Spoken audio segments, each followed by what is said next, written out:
नमस्कार. लाडकी बहिणी योजनेच्या संदर्भात आतापर्यंतची सर्वात मोठी बातमी समोर आली आहे. सध्या सोशल मीडियावर एकच चर्चा सुरू आहे. नोव्हेंबर आणि डिसेंबरचे पैसे नक्की कधी येणार? आणि त्याहून महत्त्वाचा प्रश्न, जानेवारीचा हप्ता खरंच जमा झालाय का, की ही योजना आता बंद पडणार? पुढे जायच्या अगोदर खाली तुम्हाला लाईक बटन दिसेल, त्या लाईक बटन दाबा आणि व्हिडिओला लाईक करा. चॅनलला सबस्क्राईब करा, तुम्ही विसरून जाता करायचे. घाबरून जाऊ नका, कारण आजच्या या व्हिडिओमध्ये आपण सोशल मीडियावरील अफवा आणि शासन स्तरावरची सत्य परिस्थिती याचा पूर्ण फॅक्ट चेक करणार आहोत. जर तुम्ही पात्र असूनही तुम्हाला अजून पैसे आले नसतील तर हा व्हिडिओ शेवटपर्यंत नक्की पहा, कारण यामध्ये तुमच्या प्रत्येक प्रश्नाचं उत्तर दडलेलं आहे. सर्वात आधी एक गोष्ट क्लिअर करूया. सध्या YouTube आणि व्हॉट्सअपवर मेसेजेस फिरत आहेत की जानेवारीच्या हप्त्याची तारीख जाहीर झाली. सावध रहा.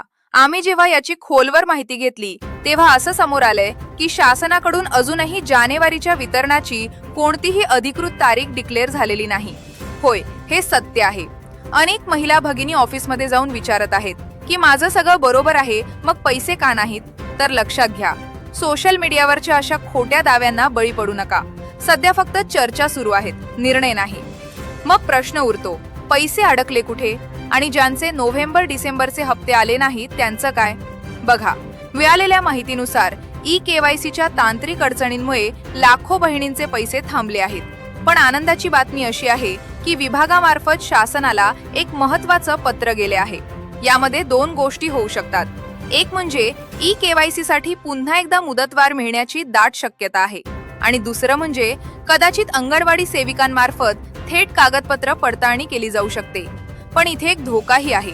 जर पडताळणीत तुमच्या कागदपत्रात पुन्हा चुका आढळल्या किंवा तुम्ही अजूनही बँक सीडिंग केलं नसेल तर मात्र तुमचं नाव यादीतून कायमचं वगळलं जाऊ शकतं. त्यामुळे आता गाफील राहू नका. आता बोलूया जानेवारीच्या हप्त्याबद्दल. लक्षात घ्या, जोपर्यंत मागील 2 महिन्यांचे पैसे पात्र महिलांना मिळत नाहीत तोपर्यंत जानेवारीचा हप्ता वितरित होण्याची शक्यता कमी आहे. सरकारची प्राथमिकता ही पेंडिंग हप्ते क्लिअर करण्यावर आहे. त्यामुळे ज्यांना पैसे मिळालेत त्यांनी फक्त धीर धरा, आणि ज्यांना मिळाले नाहीत त्यांनी काळजी करू नका. शासन स्तरावर बैठका सुरू आहेत आणि लवकरच यावर अधिकृत GR निघेल. आम्ही यावर लक्ष ठेवून आहोतच. जसा निर्णय येईल तसा सर्वात पहिला व्हिडिओ आपल्या चॅनेलवर येईल. तुम्हाला काय वाटतं? सरकारने KYC साठी पुन्हा वेळ द्यावा का? तुमचं मत खाली कमेंटमध्ये नक्की सांगा. ही माहिती तुमच्या मैत्रिणींना आणि नातेवाईकांना नक्की शेअर करा, जेणेकरून त्या अफवांना बळी पडणार नाहीत. व्हिडिओ आवडला असेल तर लाईक करा आणि चॅनलला सबस्क्राईब करायला विसरू नका. भेटूया पुढच्या व्हिडिओमध्ये. धन्यवाद.